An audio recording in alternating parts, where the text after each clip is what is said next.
live. Hold on. Facebook. And we're recording, yes. All right. Hello, everybody. Greetings. All the bells and whistles are going off at Tony's house. Casa Nova is going crazy with bells and whistles. So glad that you guys are here. Welcome to the live Disney Parks podcast show. How you doing, buddy? Good. Good. And you? I'm used to seeing you over there. Yeah. I'm trying to train myself to look this way. Yeah. Because doing this all night long is people. I'm good. How are you? I'm fine. How are you?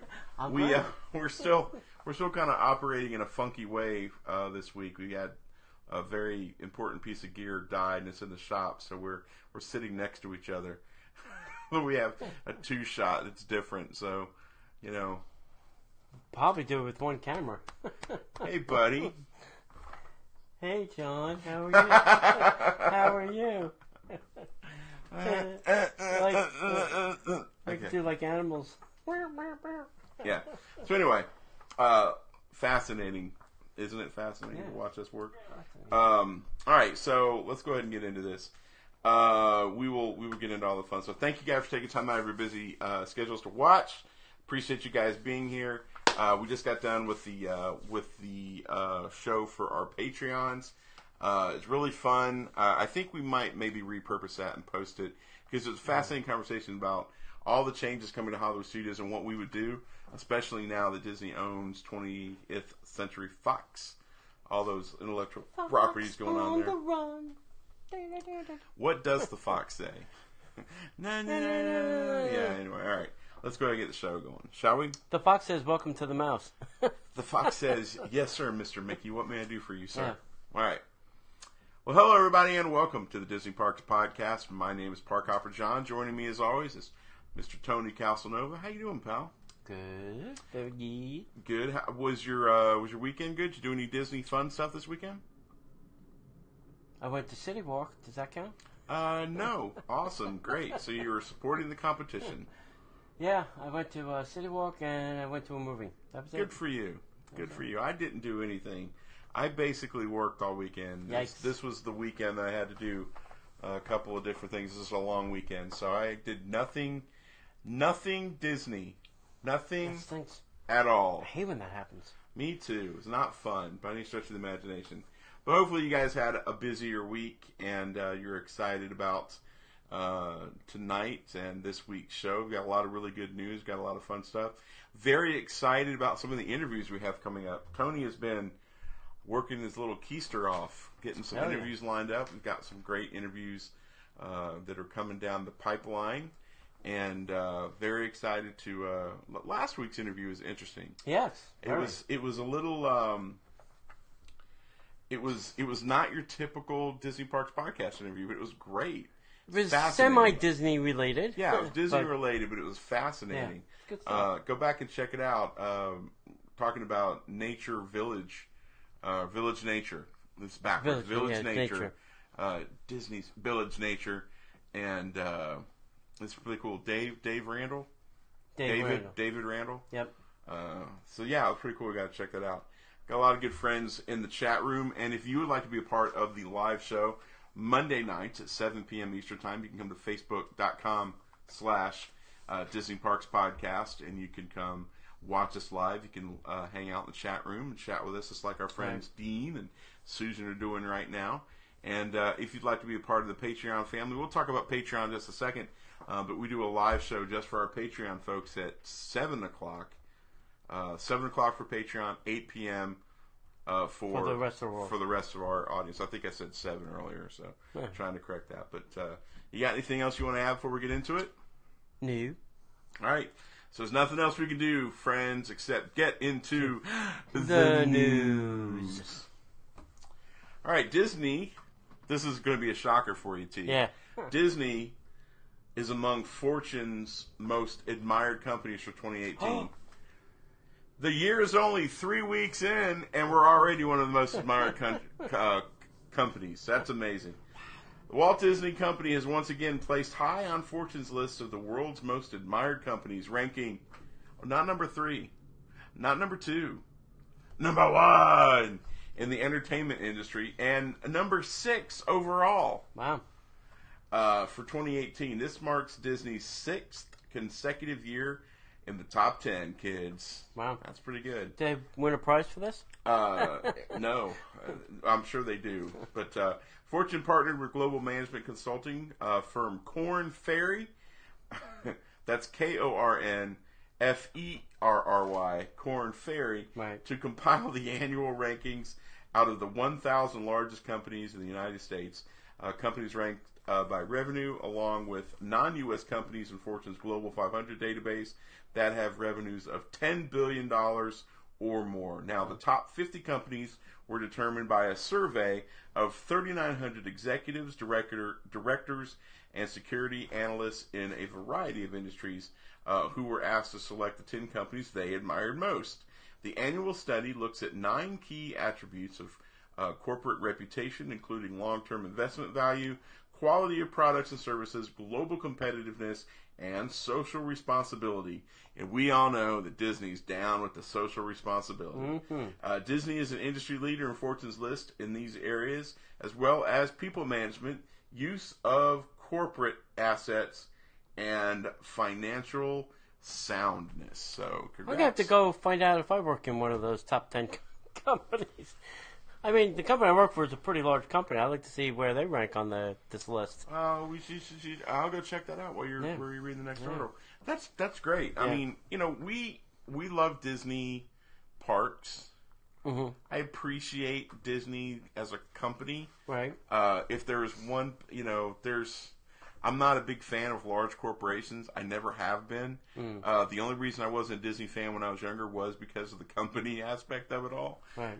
But I do appreciate the work that most everybody puts in. Bob Iger and his never-ending tenure. Never-ending tenure. Someone was saying that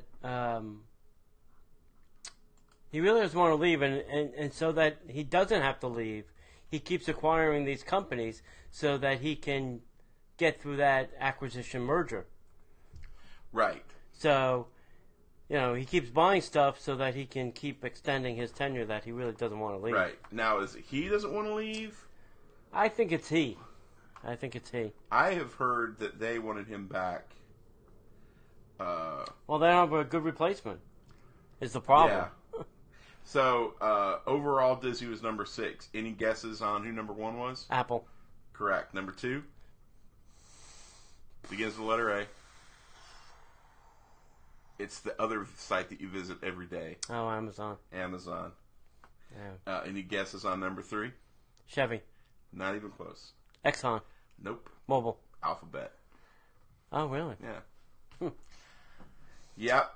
So technology companies are in the top 3. Yes. Berkshire Hathaway's number 4. Oh.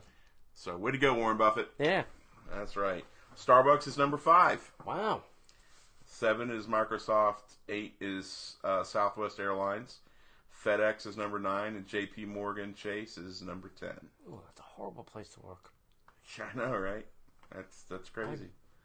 So congratulations, Disney. All right, sounds good. Okay, I'm a Toy Story fan. No. I'm not going to hide What? That's insanity. Hi, I'm Tony. The 75 Buzz Lightyears behind your head didn't give it away? For the love of Pete. Hi, I'm Tony, and I'm a Toy Story fan. He needs an intervention, kids. They have a new writer writing Toy Story number 4 because, what's her name? I'm not going to even mention her name because she said bad things about my friend, John. So the new writer is Stephanie Folsom from The Blacklist. Interesting. Ooh. Interesting. That's a great show. Turn of events. I mean, is Buzz and Woody now going to be spies or something? So she is signed on to write the script for Disney's Pixar on Toy Story 4. Now, according to the website Deadline, Pixar has put the next adventure of Woody and Buzz Lightyear in the hands of Blacklist scribe Stephanie Folsom. She has taken over writing the script for Toy Story 4, the latest installment of the juggernaut that helped launch, obviously, Pixar. And fill Tony's house. And fills my house with Toy Story things. Who's Folsom?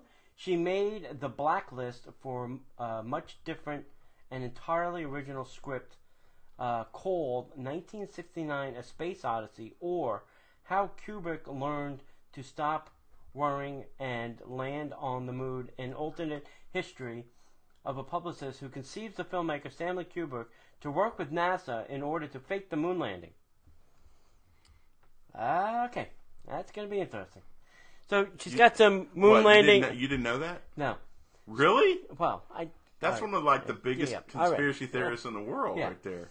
But I get the moon part now because maybe she's gonna make Buzz land on the moon. I don't know. Anyway, Folsom was also known as one of the writers of Thor Ragnarok. Though she was denied credit on that one by WGA. I'm not sure who WGA is. It's the Writing Guild of America. Oh, yeah, sure. Okay. The sequel was originally going to be done by somebody else. I'm not going to mention her name, like I said. Because she outed... Yes. Wow. And she made a very stupid comment that doesn't need to exist. They exited recently, went public to deny a story in THR that she had left due to overtones made by Pixar chief John Lasseter, who at the time was set to co-direct the latest film. The story prompted Lasseter to take a 6-month leave to reconsider, quote, missteps in his behavior towards women. The film is hugely important to the Disney Pixar after the last one topped out at $1 billion. The sequel is slated for June 21st, 2019. There was other things in this article too. It's like, at the end, it's like, don't screw this up, and how are you going to top the last one? I mean, the last one had a fantastic ending. It kind of tied everything in a nice little bow, and it would be the perfect ending. But now there's something else coming, and we don't. I think it's freaking everybody else, and we don't know what.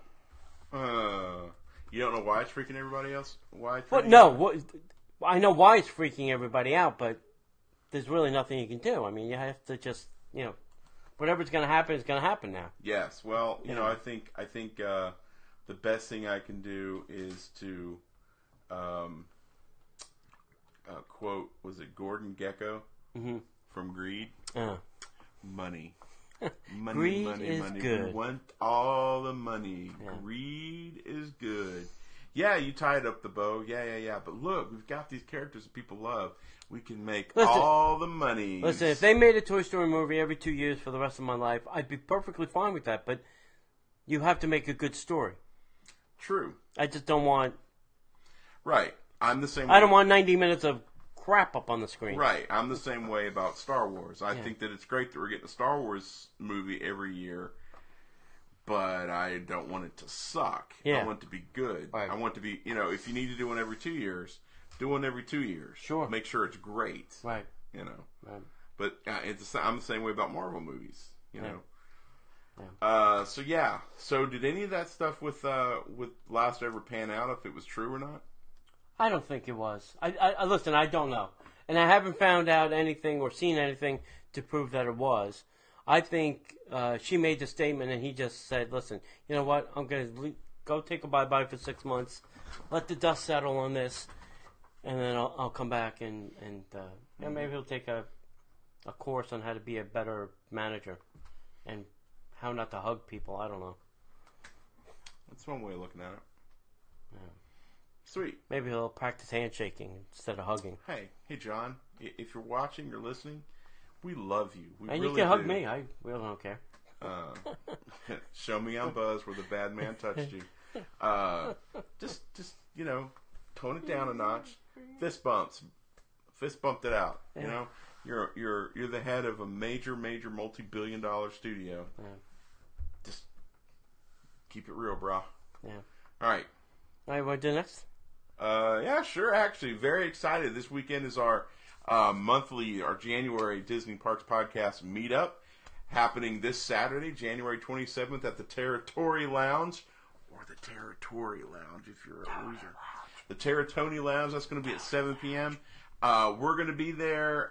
Feel free to come and hang out. There's plenty to eat, plenty to drink. Alcoholic, non-alcoholic, just come hang, chill out. experience the awesomeness that is Disney's Wilderness Lodge, and it's one of our favorite places to chill. Yep. We also have a good turnout there. We always have a good group. Yep. So come early, come hang out for as long as you want to. But we have other great meetups coming up. Next month, February, is going to be on the 24th. That's going to be at Splitsville. It's one of my other favorite meetups. Yep. We're going to be meeting, that's a Saturday at 2 p.m. That gives you the option. We're going to have a little late lunch. We're going to hang out, do some bowling, have some sushi, some pizza, throw back a few, and then if you want to bowl, if you want to play pool, you're welcome to do that as well. We're probably just going to be hanging out in the Boom Boom Room. Or something close to it, yeah. Yeah, something like that. And then in March, we're going to go over to the Four Seasons. Ooh. On the 24th. It's going to be at the Pool Bar and Grill at the Four Seasons. We're going to meet up at noon for lunch.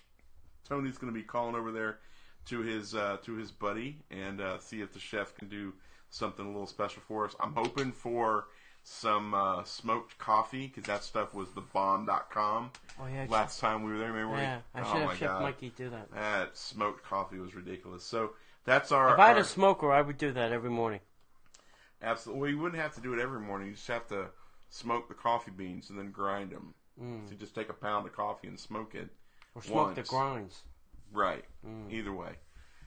So those are our list of the meetups for the next couple months. If you have an Amazon Echo or Dot, make sure that you can play the Disney Parks podcast by saying the device's name, blah, blah, blah. Play the Disney Parks podcast, and we will play.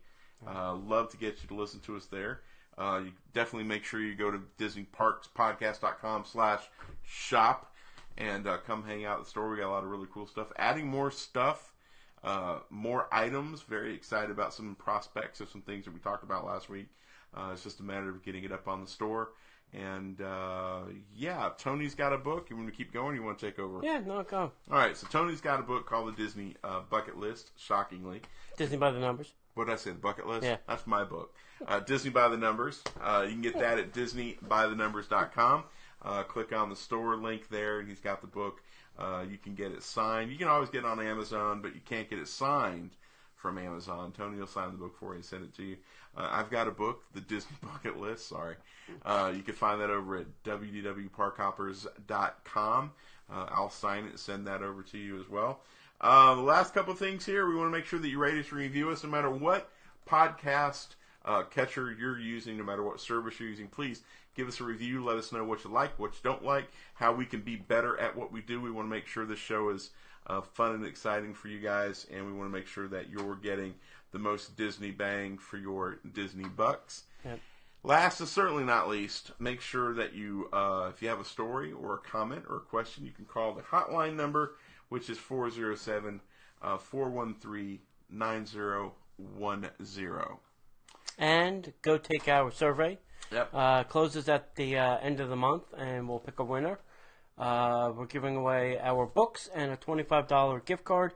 You can do that by going to DisneyParksPodcast.com and then go find the survey. It's not that far down on the blog. Nope.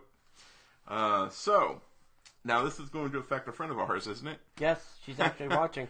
The rumor. We have a rumor. We need the rumor alarm back. Whoop, whoop, whoop. Sweet Spells at Disney's Hollywood Studios is rumored to be closing in February in favor of a scummy POS Toy Story store. Just kidding, buddy. So there's a Toy Story store that's going to be taking over Sweet Spells, apparently.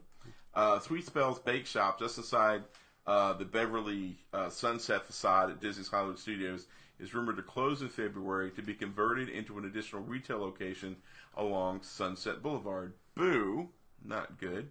The attached shop, the Sweet Spells, was named Villains in Vogue until 2015 when it became Real Vogue, R-E-E-L, Real Vogue. Real Vogue became home to mostly Pixar-related items in recent months, so it's no surprise that the converted Sweet Spell space is rumored to become home to Toy Story merchandise. Considering there is no full retail store for Toy Story Land, just some themed merchandise carts, this will likely be the hub for Toy Story items in the park come this summer.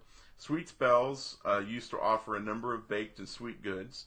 such as cookies, fudge, caramel apples, whoopie pies, and, of course, the carrot cake cookie.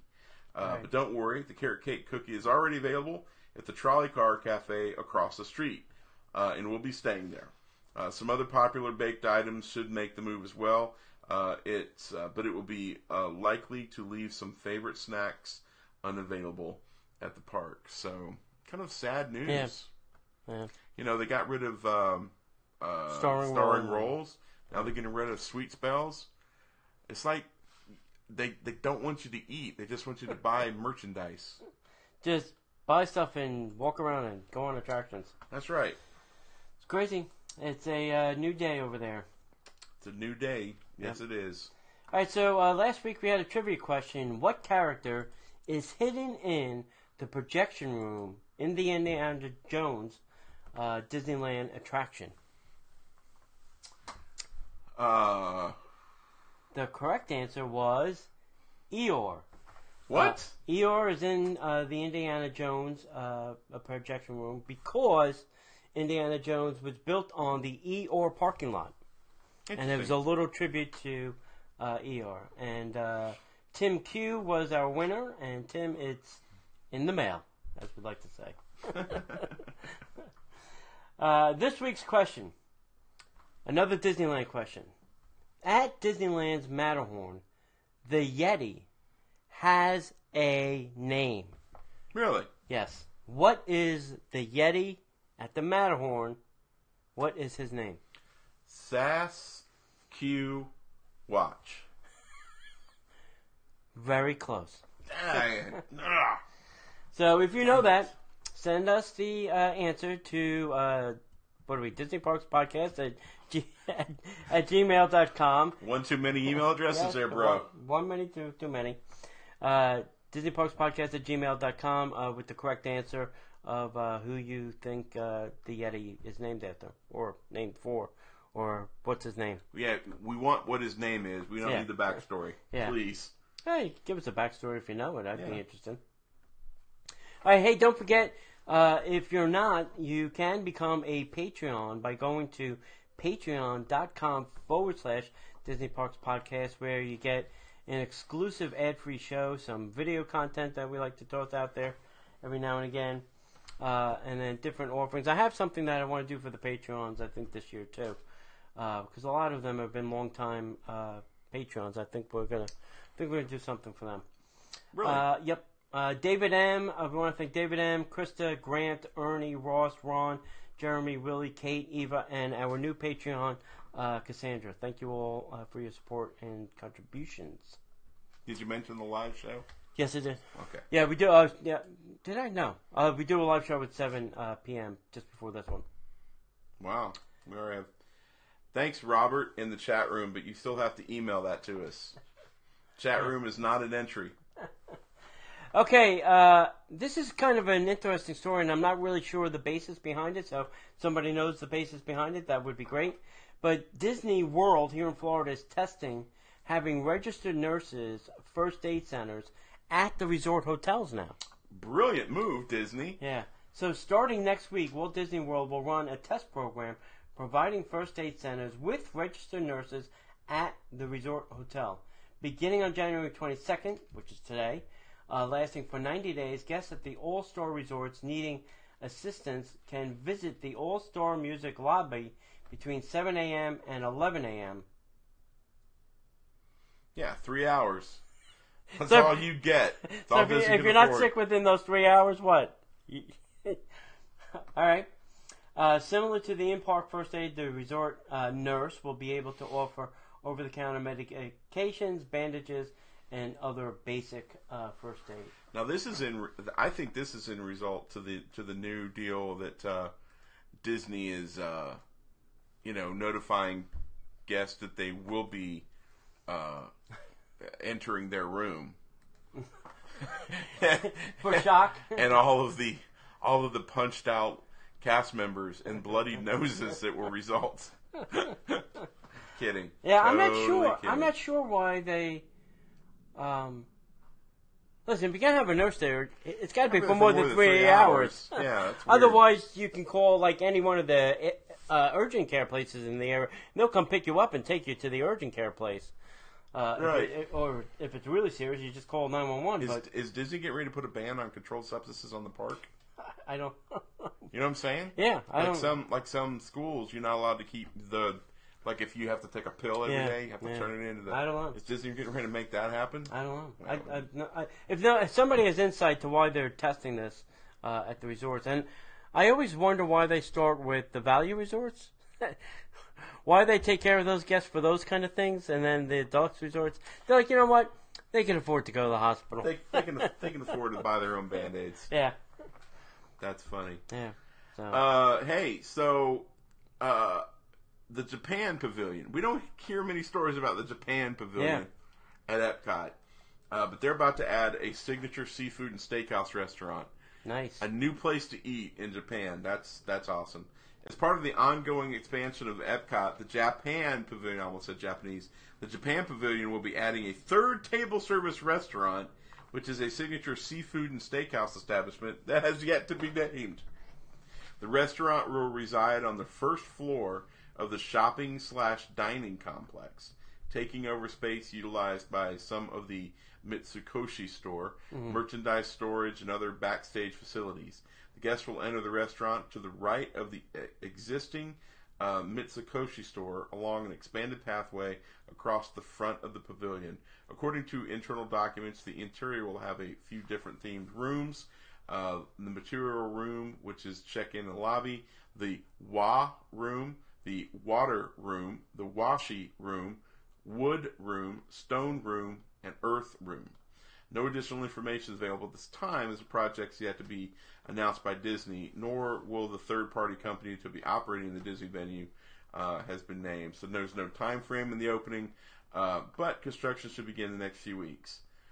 That's awesome. We were complaining the other day about more, dining areas that weren't Italian. Right. We get a new Japanese steakhouse. And we're going to get into the Italian story. But, yeah, it's, all right. The Tokyo dining is okay. It's not, I don't think, I've been to Japan. It's not fantastic. It's good. Are you talking about like the sushi and the Yeah, the Tokyo dining. The upstairs? The upstairs, yeah. And then there's the hibachi kind of place. Yeah. I never leave there full. When you order like the shrimp thing, they give you like, I don't know, 4 shrimp. Yeah, it's not like when you go out for legit hibachi elsewhere. You don't get you go away full. Yeah. So I'm glad to see that they're opening up another place, and I'm hoping when they're saying steak and seafood that it's Wagyu.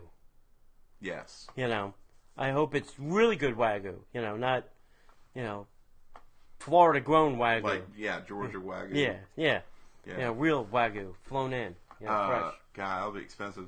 I think that it'll be fun and worth it. I think that it'll be great to have a real Japanese restaurant that's not sushi, not hibachi. Tempura, hibachi. It'll be a legitimate restaurant, and hopefully it'll be way more successful than Nine Dragons over in the China Pavilion. Yeah. Yeah. That's the most expensive Chinese food in the Central Florida. Ridiculous. Totes ridiculous. Yeah. And then what I get is one plate there, I can get a whole service for 16 delivered. What's the little place when you walk in the pavilion? It's towards the left, kind of up the hill. Oh yeah, they have the quick service. That's the quick service. Yeah, that's quick service. That's that's never got. I mean, I had soup there because I was really craving soup. Yeah, miso soup. Yeah. Because when you're miso not soup feeling is delicious. Well, miso is amazing. Yeah. Speaking of Italian, I don't know if anybody knows it, but I'm Italian. What? I can't work with you Italian people. So it's not like you talk with your hands. Yeah.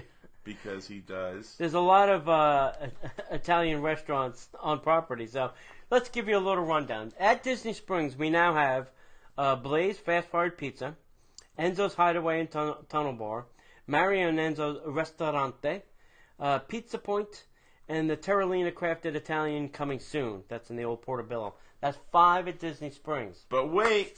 There's more. The other places on property, we have El Molino, and I would advise not to go there. I've never had a good meal there. At Disney's Swan. We're 50-50 on that. I've had a pretty good meal there. Yeah. Mama Melrose over at the Hollywood Studios. I like Mama Melrose. I like the penne vodka over there. Pizza Fari over at the Animal Kingdom. It's cardboard with cheese. Pizza Rizzo, cardboard with cheese. If you really want Italian food, you're going to go to Ravello at the Four Seasons.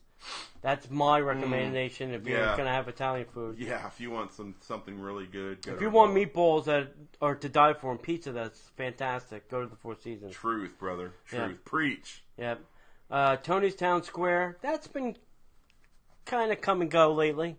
It's hit and miss. Yeah, it's hit and miss. They're trying. It's theme park food. Yeah, they're trying. Yeah. Ciattatina Forno over at the Boardwalk, I think is pretty good. I agree. I've had some pretty good meals there. I like the what is it? The veal parmesan. I like the pizzas over there. I agree. Yeah. I like the stuff over there. I like that. Tutto Italia over at Epcot in the Italian Pavilion.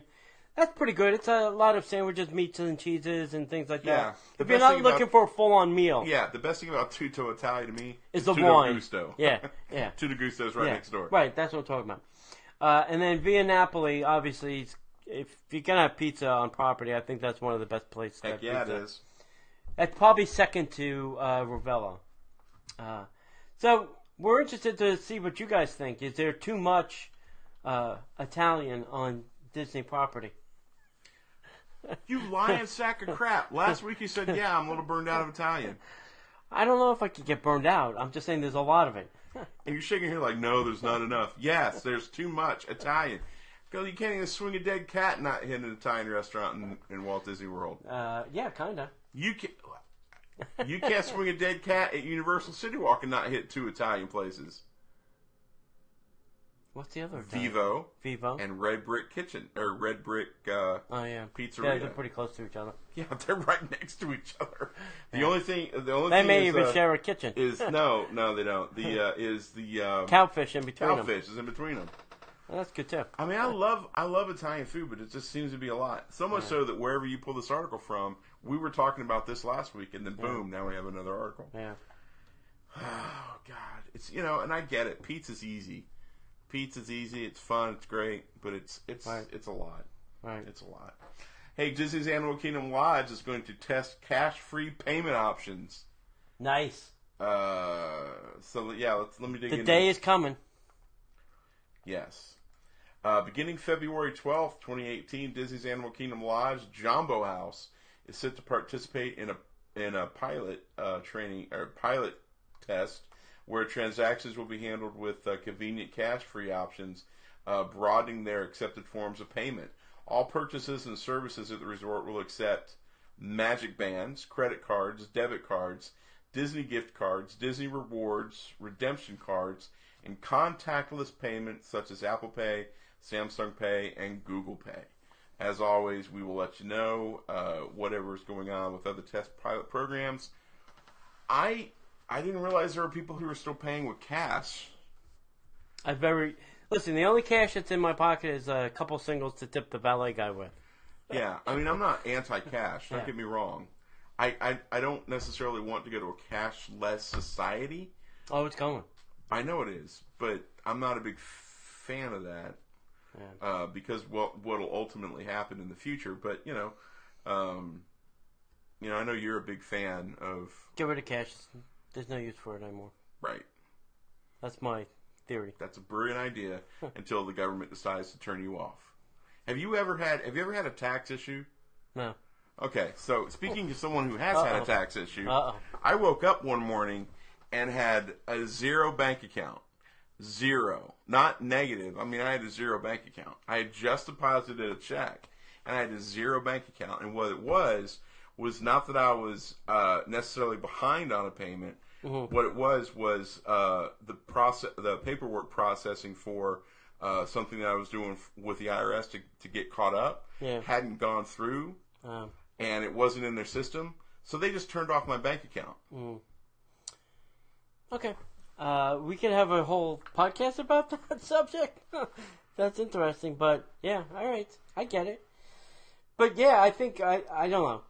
I don't really use cash for anything. I use Apple Pay or my debit card. I am as well. I'm not saying that I use credit cards. you know, and some people like, you know, my brother, for instance, will, you know, use everything on his credit card, but obviously he pays it off every month. He doesn't have any debt for it. And I'm not condoning, you know, using credit cards to pay for everything, but, you know, debit card or tapless, you know, contactless, you know, like Apple Pay, Samsung Pay, Google Pay. I think those are all good, and they're more secure because there's really no. When you use Apple Pay, from what I know, and I'm not an expert on it, is it does not send your debit card number. It sends a one-time number, which is attached to your account. And if somebody were to get it and use it, it would be useless to them because it's only for that one transaction. Right. You know, I know we're getting away from cash. Yeah. But I'm always nervous because if you start extrapolating it out into the far future, you know, more and more people, as banks are consolidated, less and less people have options, and more, you know, bigger companies have more control, and it's always a little nervous for me, you know. But I think it's a great idea. This makes it much easier for people. And it would probably make it easier for the servers too. You know. Sure. I agree. It'll be interesting to see. Let's say, for instance, everything goes cashless at Disney. How the servers are going to cash out? Are there tips then? You know, put into their paycheck, or is it, you know, put into their bank account at the end of the shift? It'd be interesting to see how that would happen for say a server. And the other thing is, if we do go cashless, how do I tip the valet people? Well, that's different. You know, they all going to have, you know, something I can tap. Well, just because, but you're comparing apples to oranges. If they go cashless in how you pay for your dinner, that has nothing to do with you can't flash a couple bucks to a valet. You realize that, right? But maybe the valet guy said, "Hey, listen, we don't take cash anymore." Then how do I tip them? That's what I'm saying. They don't want it. They don't want They don't want a record of the money that they're making. I know they don't. That's what I'm saying. That's what I'm saying. I'll tell you one piece of electronics I wish they would do is like what they have in Canada, where they have like the little checkout computer there, and they do everything at your table. I would love for that technology to come down. I like that. All right. Next up, Narcosis is going to stop serving brunch at the Grand Floridian. Guests staying at the Grand Flo should note that beginning on Monday, today, January 22nd, you can no longer get brunch on a Sunday there, even though today is Monday. The restaurant offered brunch on Sundays from 9:30 to 1:30 and boasted a number of delicious. We ate there, did we not? Yes, we did. I think so. Yeah. I ate with Susan. I ate with Susan. During brunch, guests could choose a specialty beverage such as Prosecco, which I had, mimosa, Bloody Mary, or an alcohol-free smoothie, along with a basket of fresh pastries, and it was delicious. Nice. Next, they had the chance to enjoy flavorful appetizers, and it was like a menu of appetizers, and you could choose any one of them, or two or three of them, if you so choose, because it was an endless buffet. It was a buffet with table service, which I also kind of enjoyed. I didn't have to get up to get my food. But this is gone. So they had cheeses and salmon roulette and herbs and crab soup, and all. Crab soup was to die for. And then guests could choose several delectable entrees that ranged from catfish and brochet French toast to lobster eggs Benedict, pan roasted Alaskan halibut, and other tastes. And you could order two of them. Wow! And if like you didn't, on a cruise. and if you didn't finish it, they would actually box it up and let you take it home. Wow! Which I found to be ludicrous.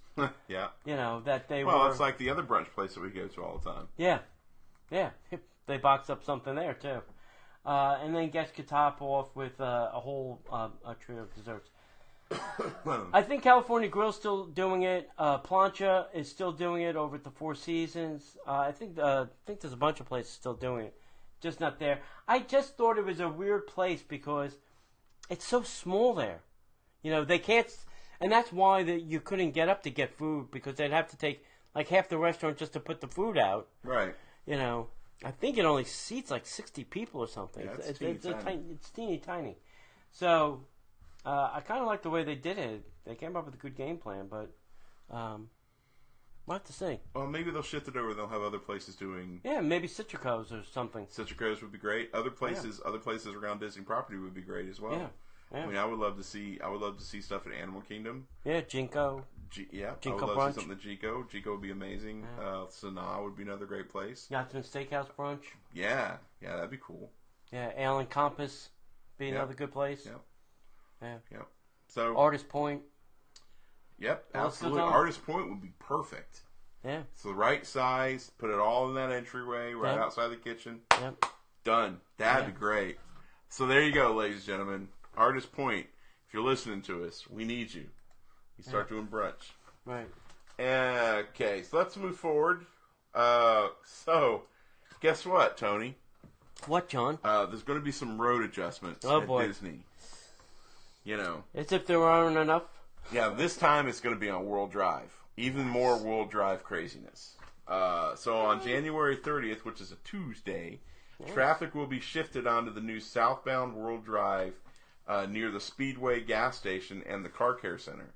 Drivers will be asked to allow extra travel time and to adhere to the posted speed limit, which I don't know if any of us do that anyway. Yeah. Inbound lanes into the Magic Kingdom parking will close nightly from 10 p.m. till 6 a.m. From January 21st to the 26th to start making some changes. Oh, yeah. All the traffic will be routed to use the new exit ramp onto Vista Drive. Drivers traveling to the Magic Kingdom parking lot should follow the detour onto Seven Seas Drive, then Floridian Way, where they'll be directed to use an access gate that is normally closed. Okay. So they're going to go take them backwards? Yeah, I guess. Magic Kingdom Auto Plaza lanes will be reduced until the end of March. Beginning immediately, lanes into the Magic Kingdom parking lot will be reduced by one lane on each side until the end of March, when work is expected to be completed. Single lane closures around Disney World property from January 21st to the 26th. Single lane closures will occur on Victory Way, Buena Vista Drive, southbound Bonnet Creek Parkway, Epcot Center Drive, and southbound World Drive near the Car Care Center.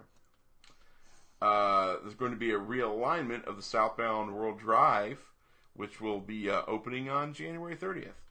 Traffic will shift onto the new southbound World Drive near the Speedway gas station and Car Care Center.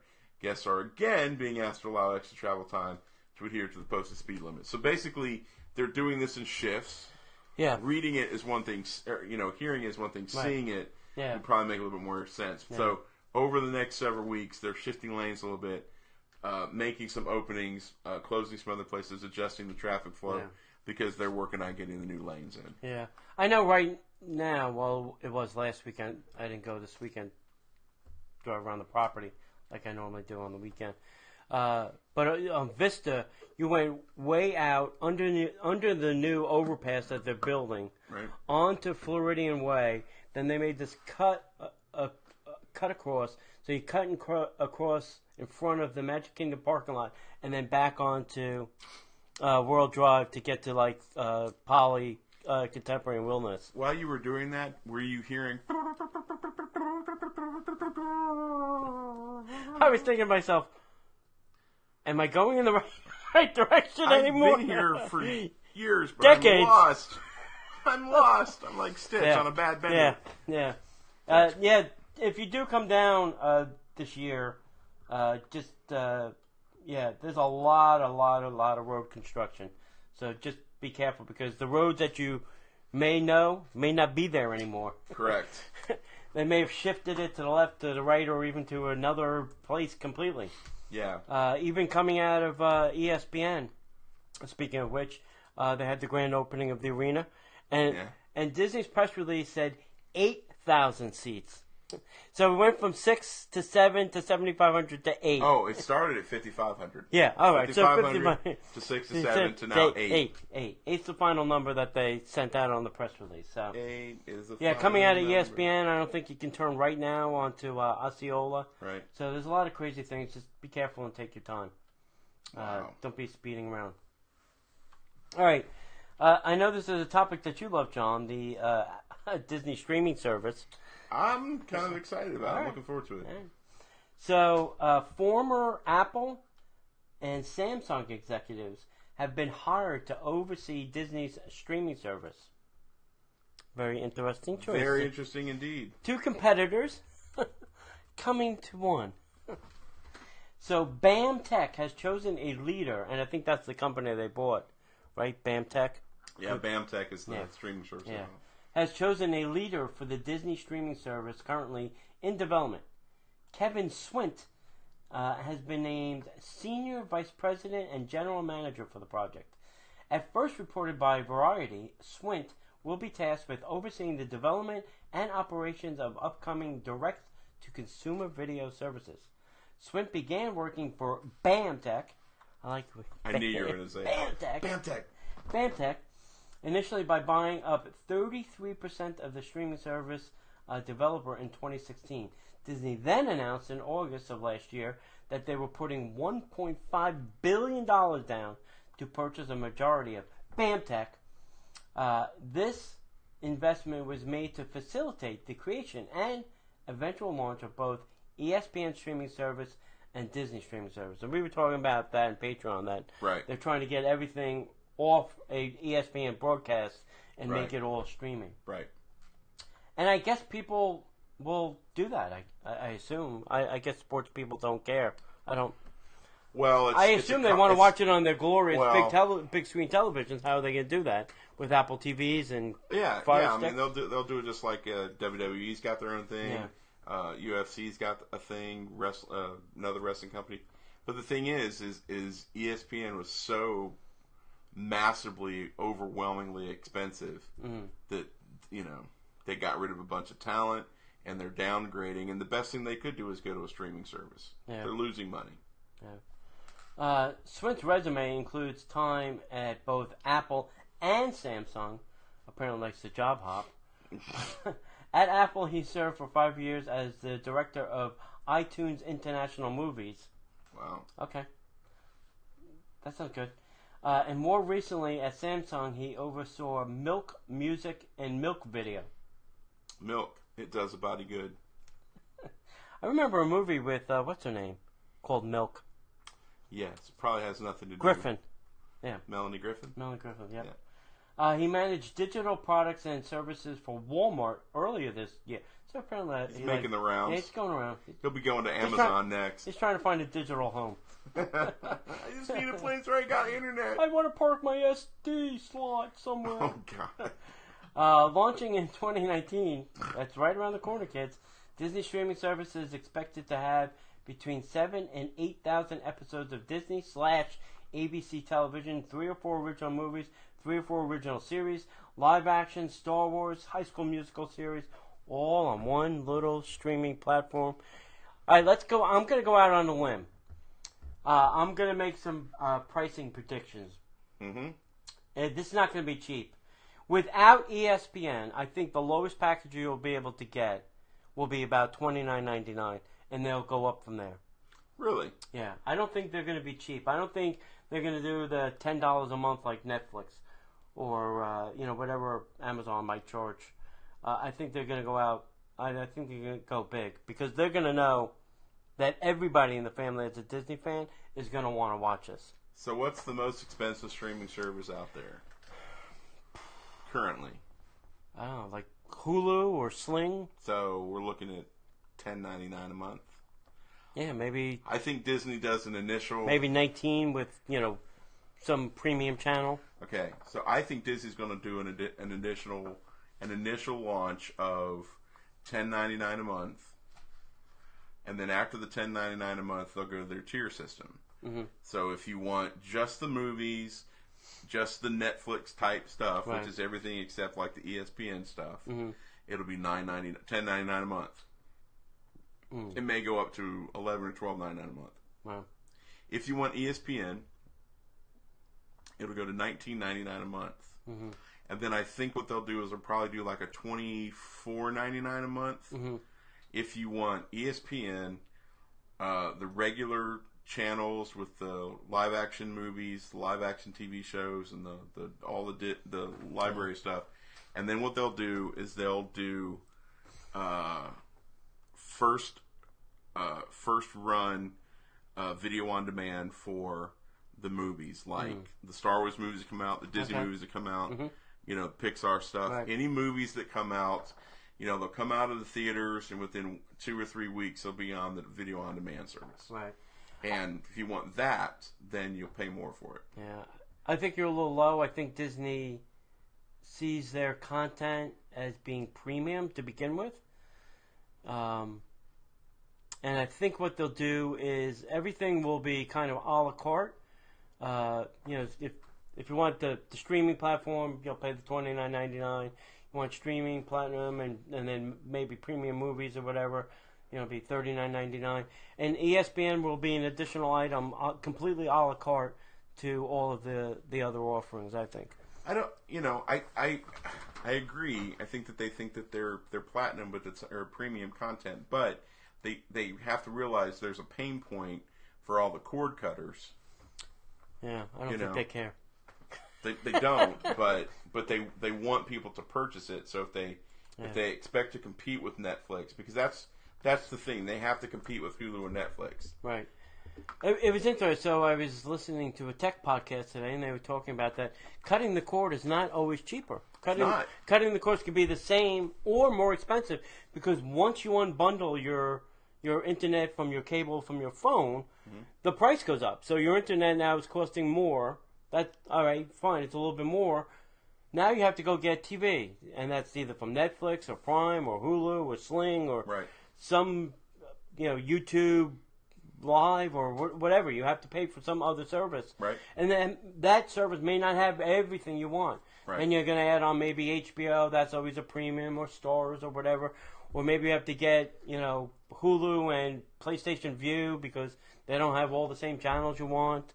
So it winds up usually costing more money, or about the same as your cable bill. Yeah, and I think that's the irony of the whole cord cutting phenomenon. Yeah. Because they're like, oh well, I'm cutting the cord, I'm getting rid of the cable bill. Be careful for what you ask for, and be ready for what you get. Because I've got friends who are doing that, and they've got Apple TV. Yeah. So between Hulu Live, Netflix, and they're Prime members, so they get like $5 for the HBOs of it all, because they're addicted to the 2 or 3 Game of Thrones, that is going to be another year for people to sign up for, because it's they're paying almost as much as they were for cable, so you're not really saving yourself any money. And then the other thing that you keep talking about is the data cap. Oh yeah, that's a reality. So I don't know. The question that I have, outside of the money, the only major question I have is, what does Netflix, Marvel, and Disney, how does that pan out? Yeah. Because I'm okay if Disney pulls all of their there's another question too. If Disney pulls all of their content off of Netflix, yes. But I want to know what happens to the Marvel series, because I'm a little nervous about. They're saying that stuff's going to stay, and I think it's only going to stay temporarily, until they can find the place to put it. Right. I'm only concerned about the quality of those shows, because I don't want, of course, Iron Fist notwithstanding, the quality of those shows is really, really high. And I don't want those to go down when they go to the Disney streaming service, because they don't have the leverage that Netflix has. Yeah. The other question I have is about Hulu, because Disney owns so much of Hulu. They own 61% now. Right. They own so much of Hulu. What's going to happen with that? Is that going to transition to the Disney network, and then Disney is literally co-owning Hulu with Comcast Universal? Yeah, Comcast is the other one.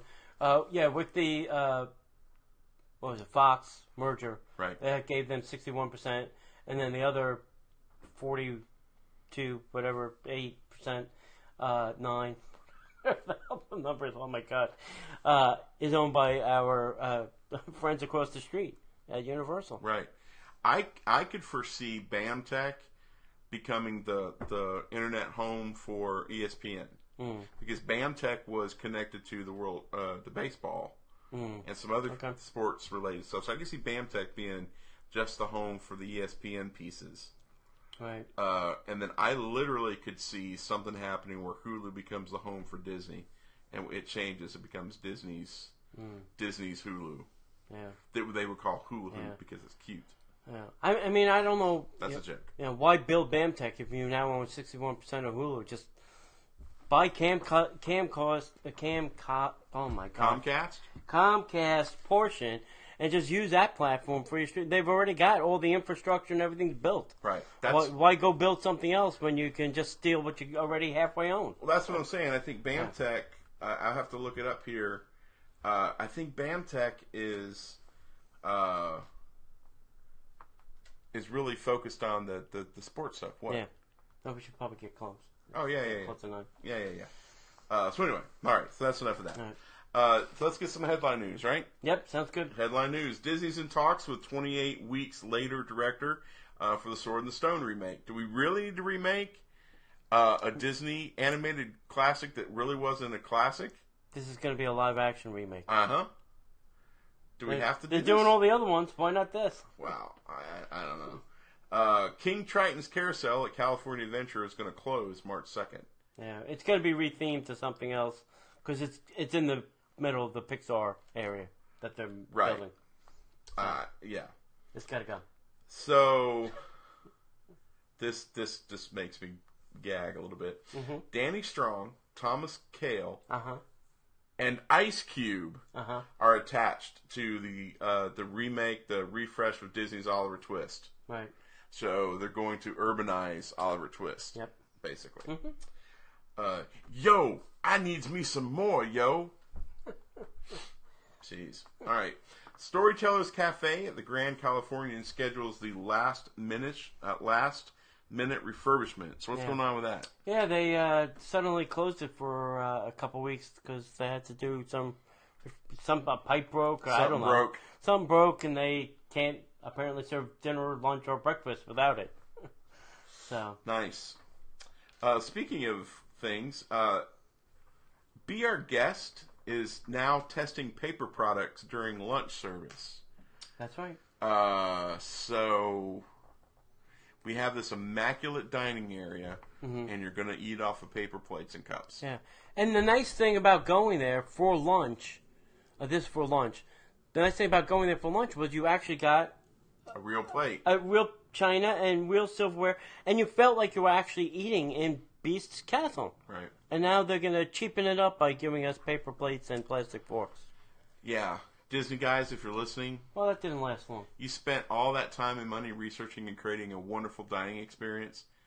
Don't let the penny pinchers screw it up. Yeah.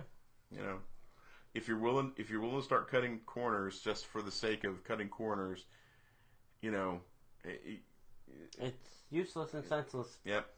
Toiletry dispensers are being installed at Disney's Pop Century. Yep.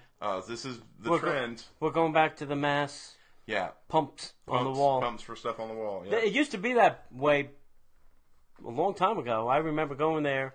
Really? Yeah, with my kids, and they had in the shower. Yeah. You know, big pump for body wash. Yeah, and they have hand soap and stuff out in like the.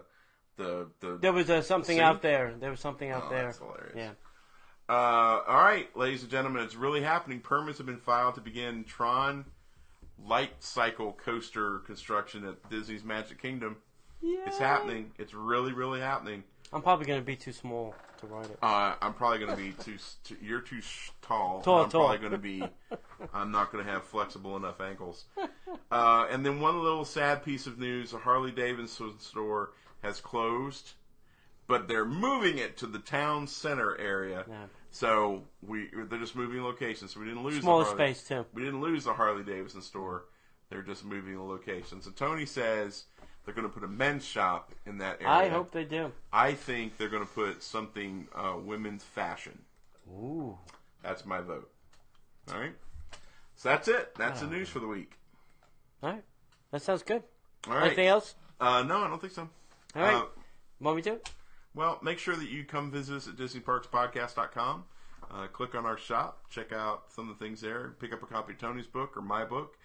Make sure you find us on Facebook at Disney Parks Podcast, Twitter at Disney Podcaster. You can find us on YouTube. You can listen to the shows on YouTube, youtube.com/Disney Parks Podcast. And as we like to say around here, we'll see you in the parks. Thanks for watching, guys.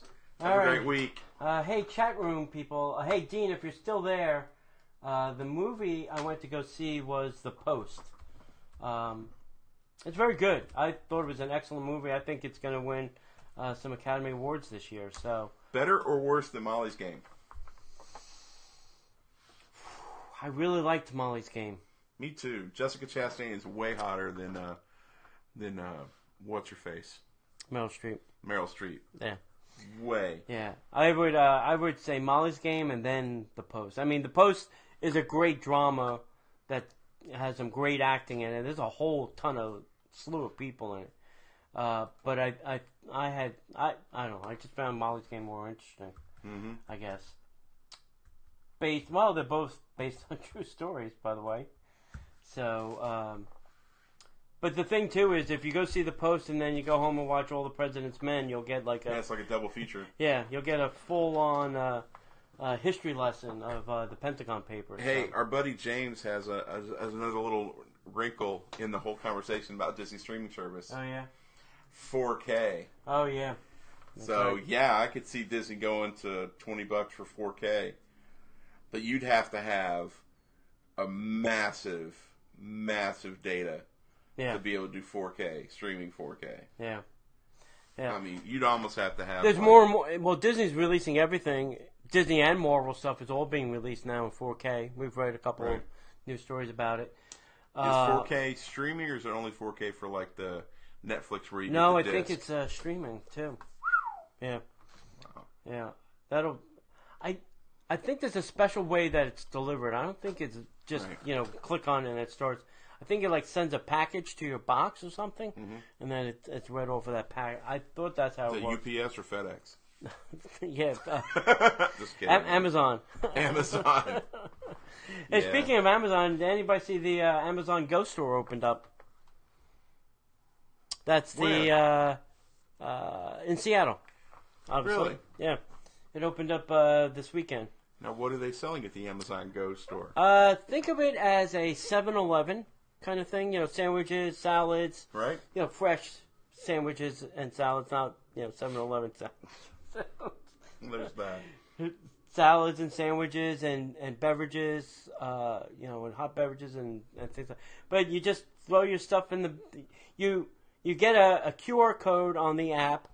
You put the QR code on the scanner. The gate opens. You go into the store. You throw whatever you want in your bag that you brought. And you walk out. That's it. There's no pay. And then as soon as you hit the threshold, it tells you... It sends you a text with your bill. It shows you the things that you purchased so that you can verify that it was correct. Yeah, that's it. What if you go into the store and eat a bunch of stuff? As soon as you take it off the shelf, it's charged to your account. Holy right. No. Yes. Seriously? Yes. So as soon as you take it off the shelf, it's charged to your account. Now, if you take it off the shelf and then you put it in your bag and then you walk around the store and then you put that item back somewhere else, it'll take that back off the shelf. Because everything... From what we know, because Amazon's not saying, is everything's got some kind of RFID tag on it. Oh, yeah. So they know where everything is in the store. Right. And then the entire ceiling of the store is just covered with cameras that are tracking all the items and products and how they're moved around 3D space. So. Wow. That's terrifying. Yeah, very interesting stuff. I think we're boring the chat room now. That's okay. Hey, it's free entertainment, kids. Yeah. All right, kids. Thanks for watching. Thanks. We'll see you all in the parks. Or on Saturday. Come to the Terratoni Lounge. Yep. See ya.